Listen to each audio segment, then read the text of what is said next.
بسم الله الرحمن الرحیم. د روزې د فرضیت شرطونه. فقهای کرامو د روزې د فرضیت د پاره دو قسم شرطونه ذکر کړی دي. یو شرطونه دي د وجوب، یو شرطونه دي د صحت. د وجوب شرطونو مطلب دا دی چې چرته انسان کې دا شرطونه موجود شي په هغه انسان روزه فرض کیږي، او کدا پکې نه بیا په روزه نه فرض کیږي. دویم شرطونه د صحت. د شرطونو مقصد دا دی کدا شرطونه په انسان کې وی روزه صحیح ده که نه صحیح نه ده. د وجوب شرطونه هغه دي. اولنې شرط اسلام، یعنی روزه په هغه انسان فرض کیږي چې هغه مسلمان وي. په کافر روزه فرض نه ده. مطلب دا دی که کافر ایمان را نوړي او روزه ونیسي نو دغه روزه صحیح کیږي نه. ولې؟ قران کریم کې الله چې کله د روزه فرضیت ذکر کوي نو ایمان والاو ته خطاب کوي او فرمایي یا ایها الذین آمنوا کتب علیکم الصیام کما کتب علی الذین من قبلکم. اې د ایمان والاو په تاسو باندې روزه فرض کړی شوی د څنګه چې په مخکنو امتونو فرض ده. ایمان والاو په تاسو فرض ده. د دې مطلب دا دی که چیرته کافر هغه روزه ونیسي روزه صحیح کیږي نه. دا چې کافر مخاطب په فروع د شریعت دی او که نه دی دا یوه بیله مسله د فقهي. خو زمونږ د دې خبرې مطلب دا دی که کافر په حالت د کفر کې روزه ونیسي روزه قبلیږي نه، صحیح کیږي نه. دویم شرط بلوغ او دریم شرط عقل دی.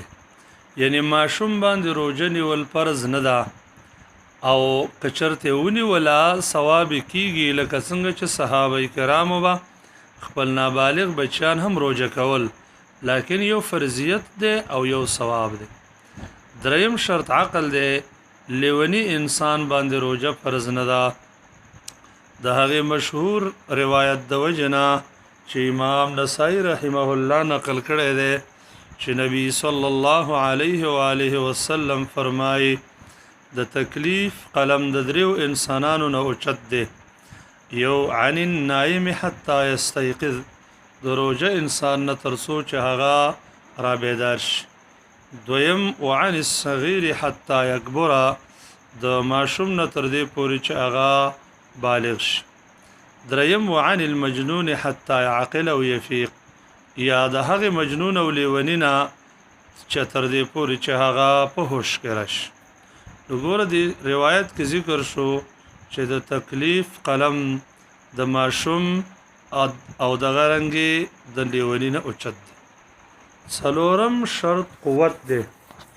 یعنی په هغه انسان باندې روزه نیول فرض نه ده چې هغه قدرت نه لري، لکه بیمار انسان د بیماری په وخت کې مکلف نه دی چې فورا روزه ونیسي، بلکې هغه ته د خوراک اجازت ده او چې کله بیماری ختم شي هغه به بیا د خپل روزه قضایی راوړي. لکه چې الله رب العالمین فرمایي فمن كان منكم مريضا او على سفر فعده من ايام اخر. هغه انسان چې بیمار وي یا هغه مسافر وي نو پاغه باندې د نور شپو شمار دی، یعنی چې نور شپو کې به د نور ورځو کې به داغه قضایی راوړي او په دې وخت کې په دې روزه نیول لازم او ضروری نه دي. قران کریم کې الله فرمایي وعلى الذين يطيقونه فدیه طعام مسکین.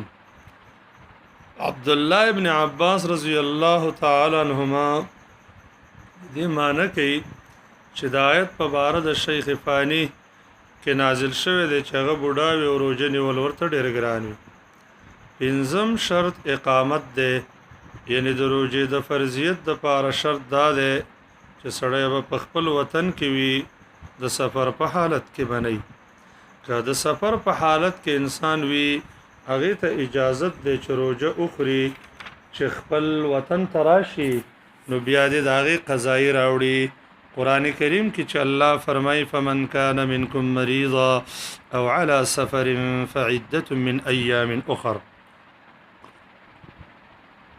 څوک چې په تاسو کې بیمار وي یا مسافر وي او روزه وخړله ناغه د نور ورځو شمار وکړي دویم د روزه د صحت شرطونه دي یعنی کدا شرطونه وي روزه صحیح ده کدا شرطونه نه نو روزه صحیح نه ده اول په هغه کې د طهارت او پاکواله ده یعنی زنانه به د خپل ماهواري بیماری نه پاکوي او هم د غرنګ د ولادت د بیماری نه به پاکوي که زنانه په دې دو ناروغي د هغه روزه نه صحیح کیږي ولو کې ونیسي تر دې چې د بیماری نه پاک شي بیا به قضای راوړي دویم شرط نیت کول دي یعنی هغه انسان چې د فرض روزه د پاره د سبا د خطر نمخ کې د روزه نیت اونکي چې زو روزه نسم او پزړه کې د روزه د کولو قصد او اراده اونکي نو دغه انسان روزه نه صحیح کیږي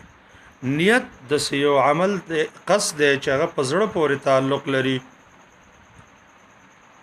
وجب باندې د هغه تلفظ ته ضرورت نشته او نکم الفاظ د هغه د تلفظ د پاره په قرآن او سنت کې نقل دي ټول اعمال د صحت د پاره نیت شرط ده لکه حدیث د عمر ابن الخطاب رضی الله عنه کې راځي چې رسول الله صلی الله علیه وسلم فرمایي انما الاعمال بالنیات ټول اعمال دار مدار هغه په نیت سره دي حفصه رضی الله تعالی عنها فرمایي چې رسول الله صلی الله علیه وسلم فرمایلی دي من لم يجمع الصيام من الليل فلا صيام له هغه انسان چې د شپې نه د روزې نیت اونکي نو د هغه روزه نصحیح کیږي د دې مثال به د سیلکا یو سړی بس پزړه کې دا اراده لري چې بس تا ګرانې روزې دي زین شم نیولې